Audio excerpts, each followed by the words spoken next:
Contoh sederhana. Banyak saudara-saudara kita terjerumus dalam praktek tahlilan. Tahlilan itu menurut mazhab Syafi'i hukumnya adalah makruh dan bid'ah. Dan ini dalam buku Imam Nawawi makanya saya sering tantang, datangkan ulama Syafi'iyah satu saja yang mengatakan tahlilan hukumnya sunnah, datangkan. Ternyata Syekh Sulaiman Ar-Rasuli mendapatkan risalah Imam As-Suyuti.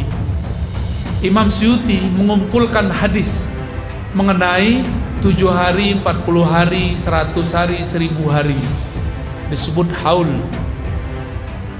Apa kata beliau? Mengenai 7 dan 40 hari disebutkan di riwayat ulama salafus saleh, yaitu Imam Tawus, murid daripada 70 sahabat Nabi. Apa kata Tawus? Sesungguhnya orang jika meninggal, jika dia mukmin atau dia munafik, yuftanu fi sab'i ayyam. Kalau dia mukmin ditanya 7 hari, kalau dia munafik ditanya arba'ina yauman, 40 hari. Fakanu yastahibbuna it'amat ta'am fi tilkal ayyam. Mereka ulama salafus saleh, ulama sahabat dan tabi'in suka bersedekah makan rati, ya. Salawat ditutup dengan makan. Kemudian beliau berkata, makruh lagi bid'ah bagi yang kematian membuat makanan untuk dimakan oleh orang banyak, baik sebelum maupun sesudah mengubur, seperti yang kebiasaan dikerjakan oleh masyarakat. Ini ulama Syafi'iyah, ini orang Indonesia.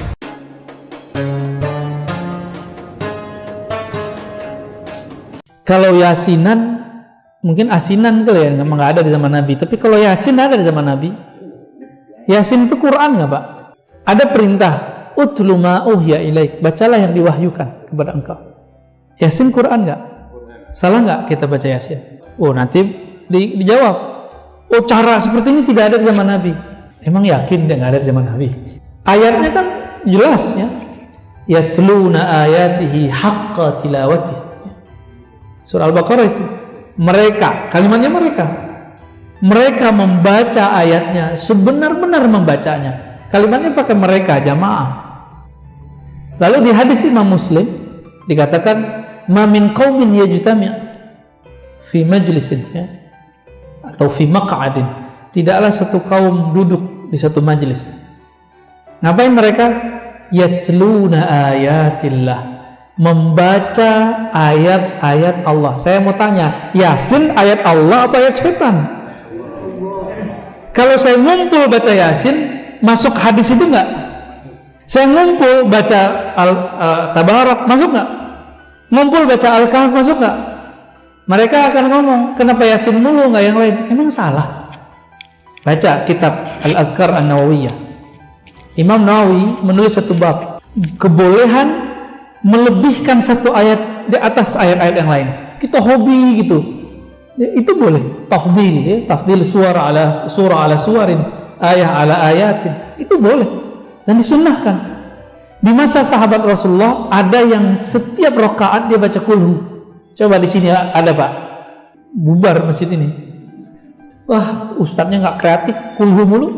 Ditanya, ente kok kulhu mulu? Jawabannya, Pak, di dalamnya ada nama Allah, sifat Allah, aku suka membacanya. Jadi dia melebihkan satu ayat, bahkan diulang-ulang. Nabi mengulang-ulang, ya, surah Al-Maidah, in tu'adzibhum fa innahum ibaduk. Nabi ulang-ulang sampai pagi. Jadi Nabi sampai di ayat itu diulang, nggak berhenti. Maka boleh tikraril ayat, mengulang-ulang ayat untuk wiridan itu boleh. Ini dalil wiridan, boleh ngulang-ulang ayat, ngulang-ulang satu surat, boleh. Kembali kita ulangin. Lafaznya pertamanya apa? Yatluna ayatillah, membaca ayat Allah. Hadis riwayat Imam Muslim. Wa yatadzakaruna bainahum, di satu riwayat mereka saling muzakarah. Tapi di versi riwayat kedua, masih riwayat Imam Muslim dan imam-imam yang lain, bukan yatluna ayatillah, yadhkurunallah, mereka mengingat Allah. Bapak, kalau yasinan baca ini gak? Subhanallah bihamdihi subhanallahil azim. Itu zikir bukan? Zikir atau mengumpat? Zikir atau mengumpat tuh? Bid'ah atau sunnah itu? Sunnah. Sederhana tuh.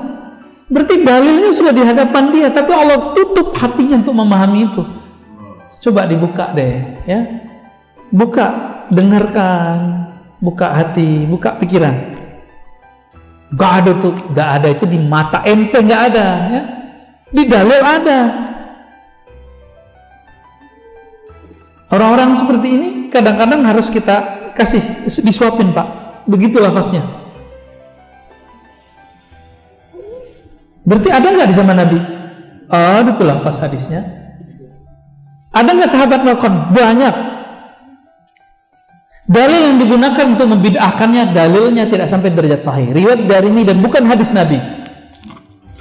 Bertentangan dengan hadis riwayat Muslim dari Muawiyah. Nih, mereka sering pakai, inilah kita lihat sesuai yang menafsunya, hadis nggak sahih disahihkan. Hadisnya cuma hasan, Pak. Karena bertentangan dengan hadis yang sahih, dia jadi syadz. Bahkan bukan syadz lagi, mungkar jadinya. Kita sebutkan dulu riwayat yang sahihnya. Satu kali Nabi SAW, ini Muawiyah cerita, masuk ke masjid. Nabi nggak pernah ngajarin mereka. Di masjid ada orang baca Subhanallah, bihamdi, Alhamdulillah. Begitu mereka berzikir tuh, bareng-bareng mereka zikir. Ketika masuk masjid, Nabi waktu di rumah dapat wahyu, dapat kabar dari langit. Nabi masuk masjid, Nabi tanya, untuk apa kalian berkumpul? Lalu mereka menjawab, kami berkumpul memuji Allah atas nikmat Islam, nikmat hidayah yang diberikan kepada kami, wahai Rasulullah. Itu kata siapa? Para sahabat. Disuruh Nabi nggak mereka? Enggak, mereka inisiatif sendiri. Inilah cikal bakal yasinan, zikiran, thariqat ini, Pak. Ya. Ada dalilnya tuh? Sahih Muslim. Dia nggak paham. Ya. Namanya udah ada belum? Di situ nggak ada namanya. Isinya orang thariqat ngapain? Isinya orang yasinan ini sama persis, nggak jauh beda. Terus karena ditanya lagi, mereka mulai ketakutan. Ditanya yang ketiga kali, mereka kemudian tambah takut disalahkan Nabi dan bid'ah. Apa kata Nabi? Wahai sahabatku, aku bertanya begini bukanlah tuhmah, menuduh kalian. Aku bertanya begini karena ja'ani Jibril, datang kepadaku Jibril, malaikat paling mulia di langit, mengabarkan kepadaku, innallaha yubahi bikumul malaika. Hai orang-orang yang berkumpul berzikir menyebut nama Allah, Allah berbangga menyebut nama kalian di langit sana. Lanjutkan itu, Pak, ya. Hadis sahih riwayat Imam Muslim. Adapun yang dipakai untuk membid'ahkan zikir berjamaah dan memimpin zikir, itu riwayat Imam Darimi, temannya Bukhari, tapi tidak sampai derajat sahih. Sunan Darimi, pernah belajar nggak? Nggak pernah belajar ya? Baru denger ya? Darimi, bukan Udaromi, Pak. Itu orang Padang. Darimi. Sunan Darimi 1 jilid. Di situ disebutkan bahwa ketika Abu Musa al-Ash'ari bersama dengan sahabat Ibnu Mas'ud dan lain-lain masuk ke masjid, ada orang mimpin zikir.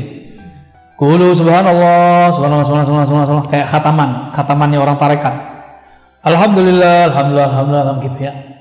Lalu dibantah oleh Ibnu Mas'ud. Apa kata beliau? Apa yang kalian lakukan ini? Jawaban orang yang hadir, kami bertasbih menyebut nama Allah.